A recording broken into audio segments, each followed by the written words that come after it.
Yo, what's going on, guys? Welcome back to another video. Now, I want to say real quick that I do apologize that I took a week off. I really needed a week just to kind of recharge my batteries, and plus there were some other factors that came into it. Lost Thunder just came out, and I didn't want to do a deck profile that I would immediately have to turn around and revisit again because of Lost Thunder or anything like that. But speaking of Lost Thunder, as you can see on screen currently, I am facing off against probably the deck that has the most hype coming out of Lost Thunder, which is Lost March. I almost said Lost March. Anyway, right? It's Lost Thunder. Okay. I can't remember the name of this set. But anyway, so I'm facing off against Lost March. Almost said Lost Thunder. I'm probably going to do it eventually in this video. Let's just face it. But anyway, so I'm facing off against this deck. As you can see, I am currently using my Zoroark Magcargo deck. This is actually a semi-updated version. Really, I just took out some stuff and threw in Professor Elm's lecture. That's pretty much what I did, and I was just kind of testing it out, see what I thought.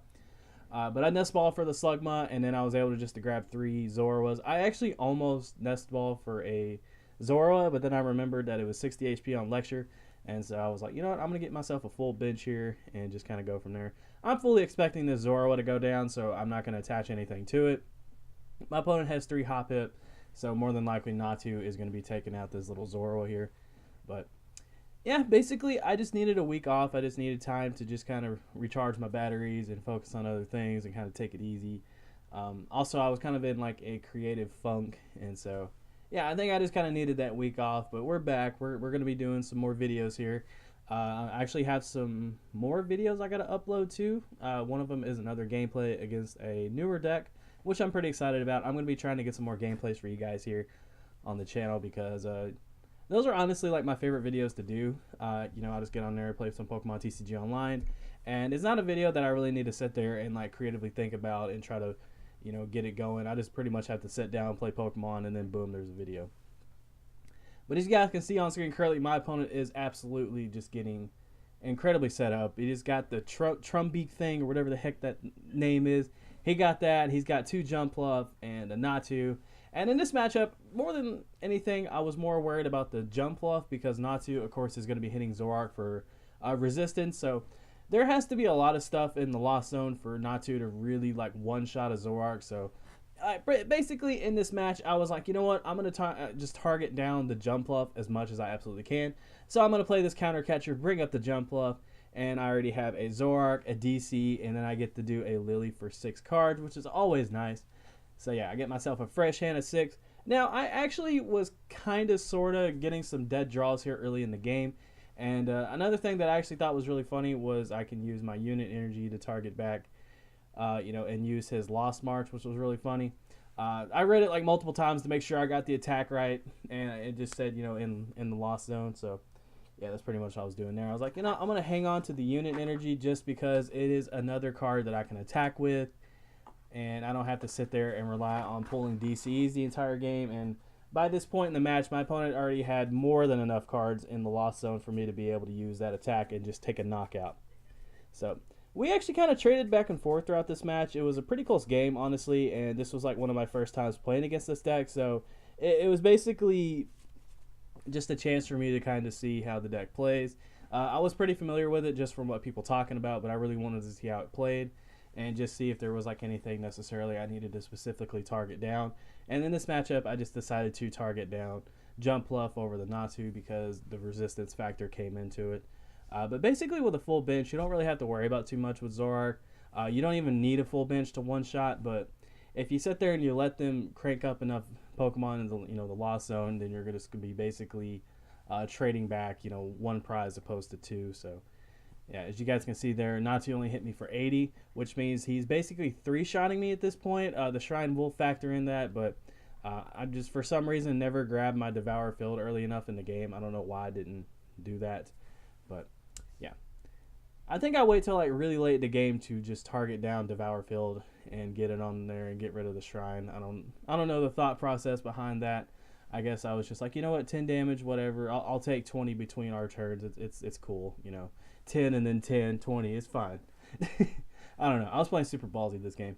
But as you guys can see there, I take a knockout on another Jumpluff. Basically, at this point, I'm like, I'm going to get a Jumpluff off the field, and he is more than likely going to return KO me with the Natu because of Shrine and the fact that I'm pretty much expecting him to get a Skip Plume down because I think most Lost March decks play a 4-4-4 line of it, just because you can just immediately jump into Jump Left, pun intended, which is really, really nice. This deck actually is pretty fast and can take off.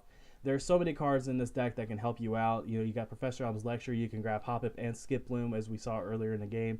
And Lost Blender is another card. So it's actually pretty easy for you to get enough Pokemon into the Lost Zone for you to just basically start thrashing your opponent. So as you can see right there, Natu is going to take down Zoroark, unfortunately. But, I'm still in a pretty good position.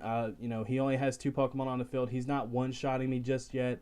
And, I've been doing what I feel was the smart thing to do, and that was target down his Jump Left early on in the game and pretty much just kind of force him to attack with Natu, which is going to be hitting, for resistance. And so unless he gets like a Choice Band and, a really explosive turn and Shrine just kind of comes into play and I don't get rid of it soon enough and I sit there and I take enough damage, then that means Natu will be a problem. But mostly I was like, you know what, I'll deal with Natu over the Jump Left. And so that's basically like what I did. And as you guys see right here, I am going to grab the Guzma just to get, stupid Natu off, or not Natu, Jump Left off the field. And so, yeah. Lost March is definitely a deck that I think will be a really crazy thing. I think that it will definitely succeed in Pokemon. I feel like it is going to be a top tier deck. I think right now the prices for it are pretty insane. I feel like they'll go down personally, but, that's just, how I feel about it right now.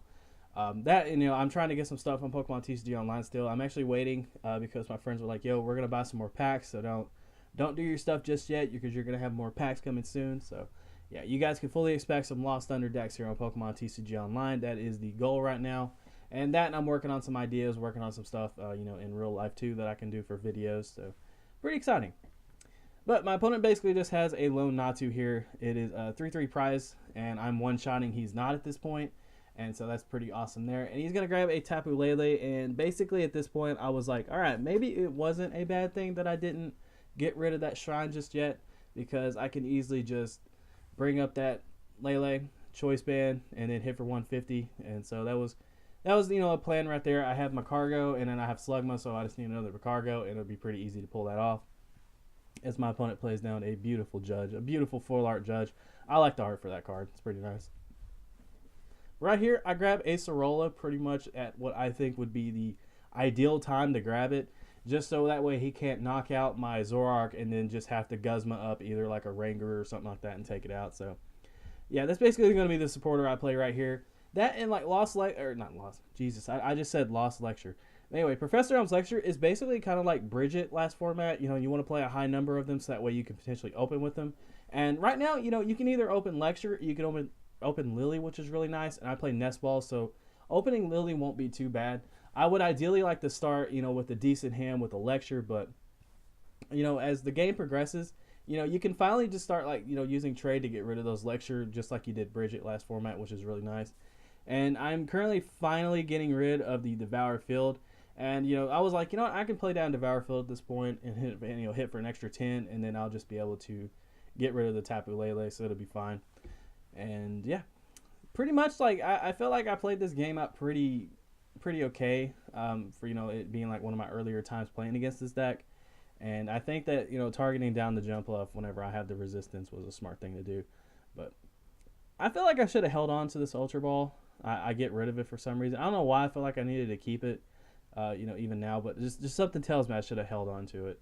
But I should have just grabbed the other Magcargo. I think it was in my deck still. I might be wrong. But yeah.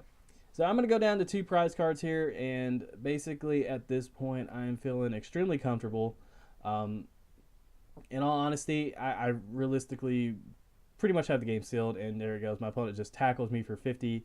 And I tried to give him a well-played GG, but unfortunately he already backed out, so he didn't get to see it. But yeah, there you go. That is the video, guys. Hope you did enjoy it. If you did, make sure to give the video a thumbs up. And subscribe if you're not already subscribed. And I will be back with some more videos for you guys soon. Take care. I love you. And this is Epic Pokemon TCG signing out.